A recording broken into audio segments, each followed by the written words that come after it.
Hey guys, 5 months into the year with little to show for it here. I swear the next essay will come out in due time. I've just been busy. I've been kind of depressed. Well, I guess I'm never not depressed. But I was thinking about a time when I wasn't. And it was when I was playing Final Fantasy 14, maybe fucking, Jesus Christ, like 5 years ago at this point. So that's been taking up my time. I stopped playing Caster and moved straight to Machinist because Full Metal Assault is awesome and guns are cooler than magic. I'm slowly getting better, but check out this lucky purple parse. Parsing on Machinist really sucks because other jobs like, I don't know, melees have uptime to keep up with and all that stuff to kind of get their numbers up. But Machinist has full uptime.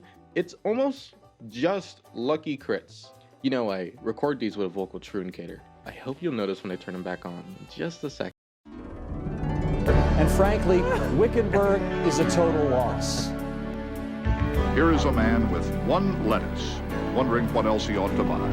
Nature abhors an empty shopping cart. Couldn't you make this Star Wars collection a full-time job? I mean, forget Wall Street. Well, the Force tugs at me.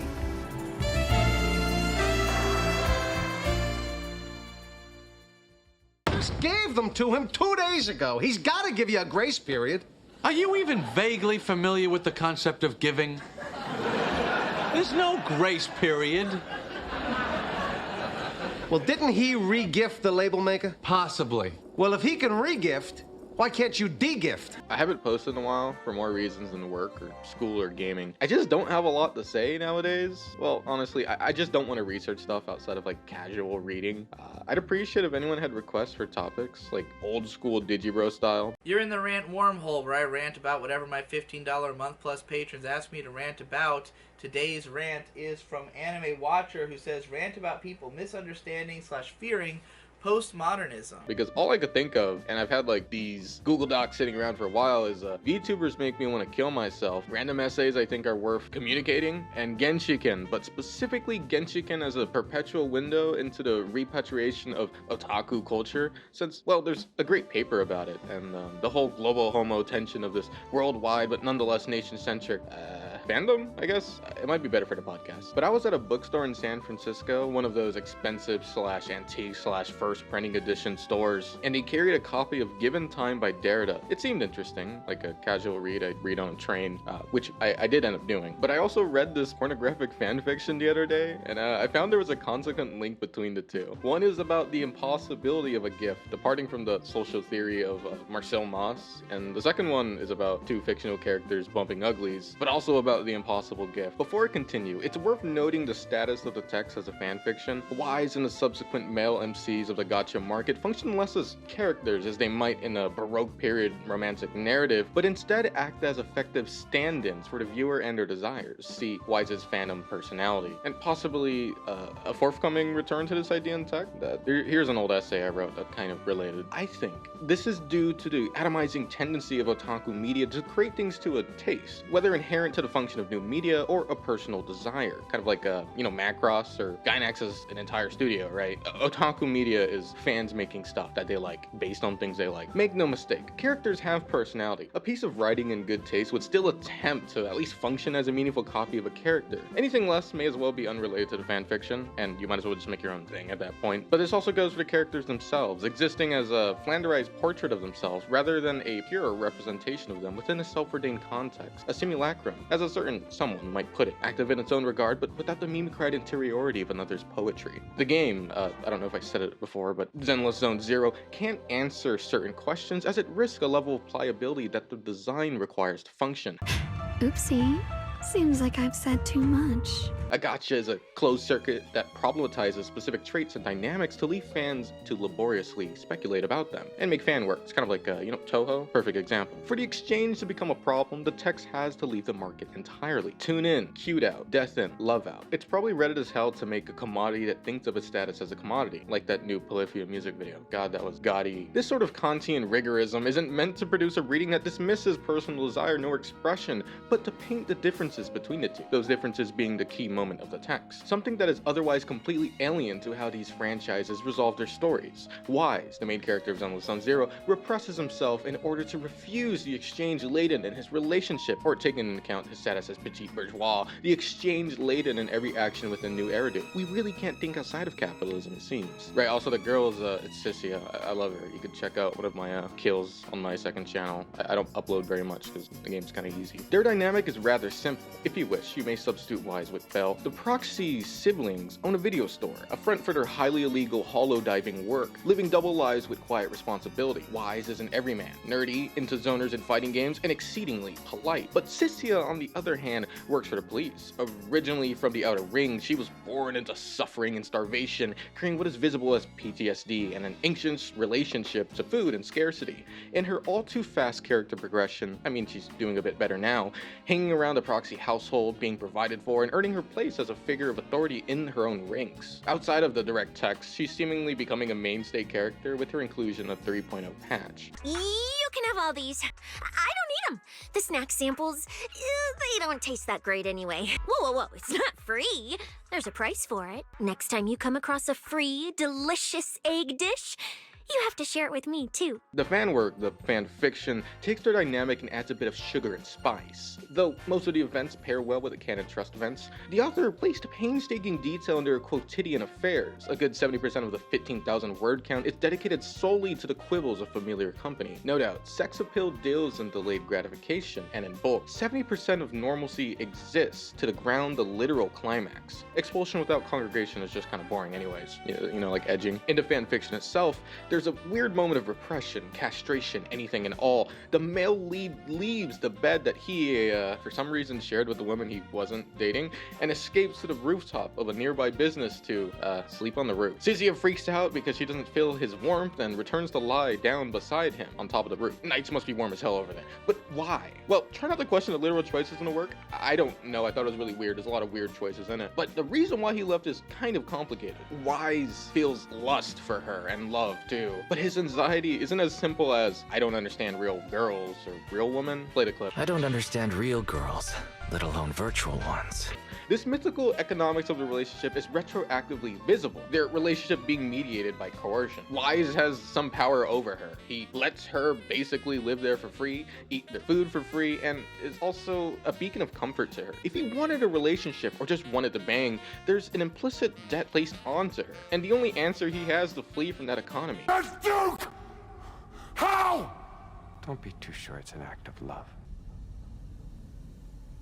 When is a gift not a gift? He gives what he has, and she takes what she's given. The anxiety around the gift, giving her company, time, food, shelter, etc., is similar to a discourse between Moss and Derrida, and most particularly in Derrida's lectures on Given Time, the time of the king. In a text by Marcel Mauss, the gift is understood by its reciprocity. Did I say that right? The gift in circulation of libidinal economies of potlaches, counter-gifting, and the social binds of the gift, meaning that something ought to take place after the gift was given. There's an internal economy in the entire system of just giving things. It's all exchange, right? Say the eternal debt of parenting, something that places a child in a circle of economy, a sort of debt that ought to be repaid in acts of gratitude or literal monetary reimbursement. A gift circulates in reciprocation and it's paid by other means. The gift is never free and is always bounded by invisible forces.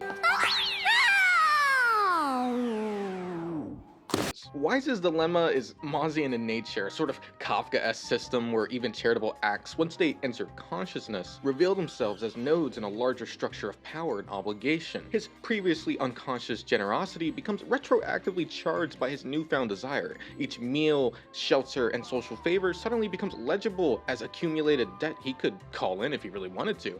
The gift was never a gift, or rather, it's only a gift if he doesn't know it. There's three axioms to regard here: the economic circle, annihilation by consciousness, the impossible gift, or how to give what you don't have. One of my favorite lines of Derrida within this text is him talking about the model of the circle, how it'll obsess us, rather encircle us. If Derrida was in an anime, which, I mean, he kind of is, I imagine he'd be a pretty punny guy. The model of the circle is a circle, of course, but of oikonomia, some fucking Greek word, that always follows an Odyssean structure of a return to a point of departure, the origin, the home, which is oikos.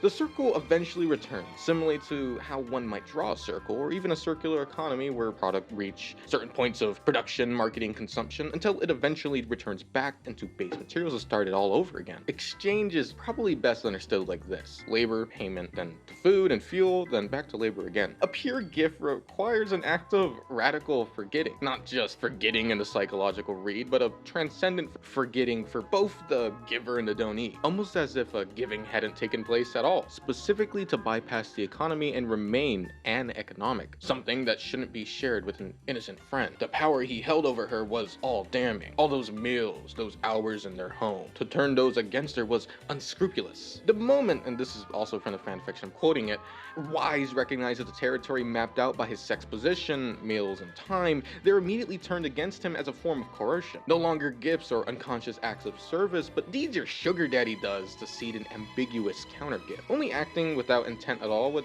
happen to sever the gift from the hyper-economization latent in the act of giving, which is no doubt tangible because recent developments of societal logistics. Everything is economic, but I guess that's the point. Once you enter the symbolic exchange, there's no way out. Wanting radical freedom is a fast track to insanity. But that's also something he talks about. How without madness can one desire the forgetting that which will have been, like the gift, a gift without ambivalence, a gift that could not be a pharmacon or poison present, but a good that would not be an object, but the good of the gift of giving or donation itself. Derrida writes it's like he's trying to prove a point when he's speaking. I guess he probably is. I'm not an expert. So I took out 2 loans to get here today. I don't even have money for a hotel. Slept Give in him my a big car. hand, guys. Homeless dude. The madness is required to give something at all. The impossibility of the gift is recognized by the circle itself. Giving something with the intent to give, for gratitude, recognition, or the all-too-human notion of building relationships in case shit goes down, is a simple exchange, tit for tat, closing the circle the moment the transaction is made. That is just economics. The gift must be aneconomic, something that can't be transacted. Derrida writes that the gift is the impossible. A thing enters the circle of economy, possessed, appraised, exchanged, returned, debt, and credit. So whatever the gift is, it can't be a thing, because a thing is something you give. That lexical error. It's something you exchange, right? What there is to give uniquely would be called time. Before anyone gets confused, time here isn't literal time, because obviously we clock in for work, or I guess other things if you don't have a job, your gotcha dailies. Time is literally the most ledgered substance we have. Oh yeah, by the way, when I was reading this for the first time, it stood out a lot to me. Time in any case gives nothing to see. It is at the very least the element of invisibility itself. He brushes upon Lacan, and for good reason. Time never shows up. We still think it, we name it, we desire it, we intend it, but we never encounter it. We never experience it in its present existence or its phenomenon. This is the mistake that Wise makes on the route. Read the line again. All of those meals, those hours in their home. He kind of like audits it like he's an accountant. All of those things that he gives, right? Because phenomena is all a ledger can see, all an economy can see. I was reading something similar about this, about the divisual, the lose thing. Check it out here. Good, great essay. Oh, by the way, Plato's word for penia is aporia, which is also the word Derrida uses for gift. Their relationship is similar to poros and phenia too. If you can be a bamboo, then so can I.